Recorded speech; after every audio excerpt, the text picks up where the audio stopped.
Hi everyone, welcome to part 2 of our exploration of Magog, the name, the meaning, and the people. We're going to be looking at some transliterations.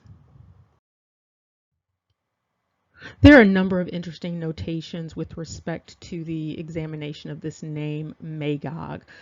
A couple of things have come up that are due some consideration. So when you are examining the name, you should be aware of this.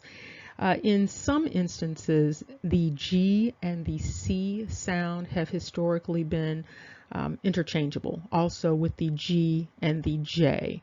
And so you will see that in a number of instances, and you will see that when we look at these transliterations. Now, there are a number of transliterations for Magog. In one instance, you have a transliteration that is simply Gog, and then you have Gu or Jew, and then Jew, and then Juju, and then magic and magician. There are a number of other transliterations, but these are the ones we're going to focus on today.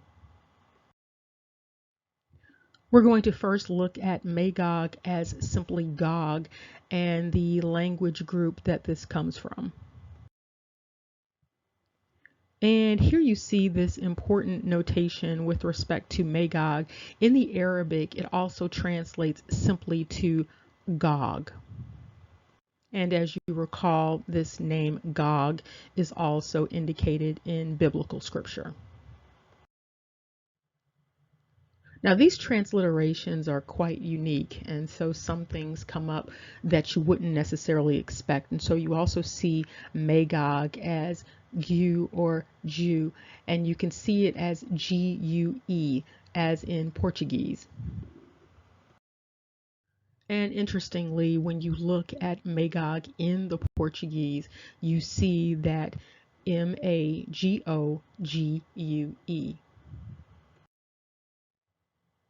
And this is so you can see it a little bit more clearly, this connection between Magog and Portuguese. And so this ties with the indication that Magog is definitely rooted in the Celtic Iberian. Now we have a few surprises here with respect to transliterations of Magog, with the ending being J-U, J-U-J, J-U, J-U, and G-U. There are a number of historical implications to this and some ancestral implications, as you will see. Now, before we check out these transliterations, I want to call your attention to what are known as some Islamic mythology translations and some Islamic eschatology. And so what you see here is Magog is translated into Y-A-J-U-J and M-A-J-U-J, and so that's Gog and Magog. And it's indicated here that these entities are understood as two hostile, corrupt forces that will ravage the earth before the end of the world. And it indicates that they are the counterparts of Gog and Magog in Hebrew Bible scripture and also in the Christian New Testament. And so there is some consistency across the Islamic tradition and across the Hebrew tradition and across the Christian tradition with respect to the nature, the character of Gog and Magog. Now, along with the Islamic eschatology, you also have with that J-U-J, you have J-U, J-U. And this transliteration is related to practices in West African countries related to magical power. And of course, you're going to see where Magog actually translates directly to magician or magic in some languages. And so you see this juju, which is related to the juju or the juj, which was mentioned in Islamic eschatology. You see that this is related to religious practices in West African countries, specifically Nigeria, Benin, Togo, and Ghana. This is noteworthy because all four of those entities have roots that apparently are in Europe. And so there are relationships between these countries and Europe, and relationships between certain groups in these countries and India. So keep that in mind. Also, there narratives about their origins are not West Africa, and their narratives about their origins are often related to the North and the East. So in that Northern African, European area, and in that Western Asian area.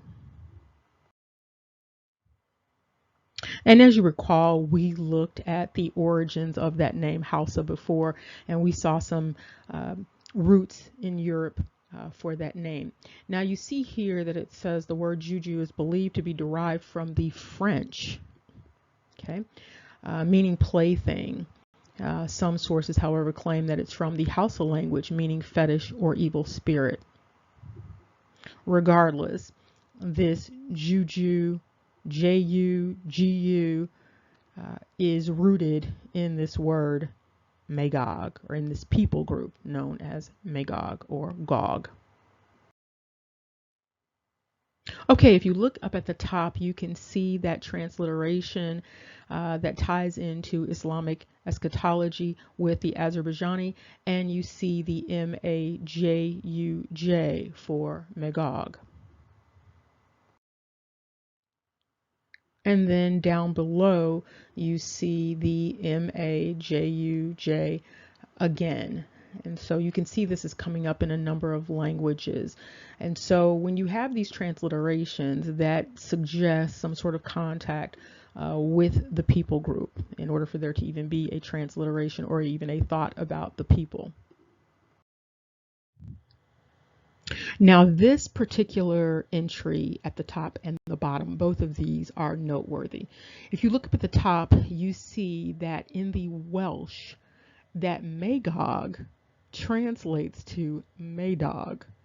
If you recall, we did a response discussion quite a while back related to Maydog and perhaps the journey of Magog from the Isles over into the Americas.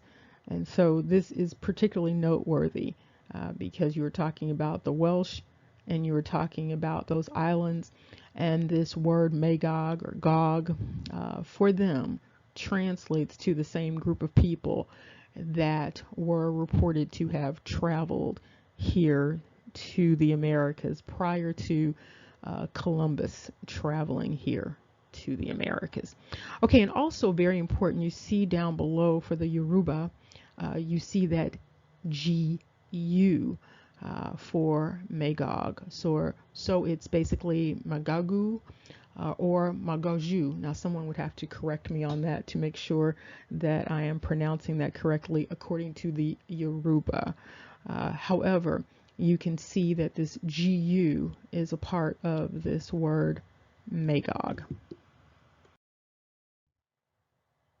Now you see something else that is worthy of mention. As you recall, we just discussed about the JU, the Juju meaning in Hausa. And here you see Magog being basically Majuju. And so that's in the Hausa language. This coincides with the GU that is in the Yoruba, and the JUJ and the JUJU that's related to Islamic eschatology. And so Magog has quite a bit of notoriety, we'll say that. Now, in some instances, you have to do quite a bit of extrapolation to come up with the different transliterations for Magog, and so you have to look at different sources like eschatology and Britannica and things like that. However, there are some languages into which Magog translates directly as magi, magic, and magician. And moving right along, at the bottom you see in the Vietnamese that Magog translates to magi or magic.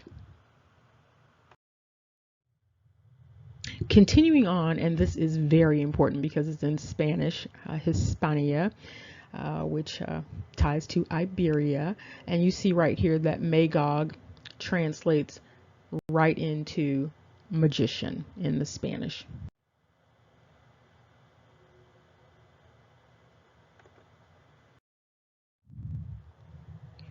Now, this piece is important. When you look at the bottom, you look at the Italian, and you also see a translation for magician. This is important because Spanish and Italian are Romance languages. So coming out of the Latin, there is this understanding of Magog as being magician or sorcerer. And continuing on in Armenian, you also see at the bottom there, Magog translating as magician. Continuing on in Corsican, you can see that Magog translates into the GU at the end, also meaning magician. And the simplified Chinese has something more akin to magi or meiji. And here are two important notations coming out of Irish.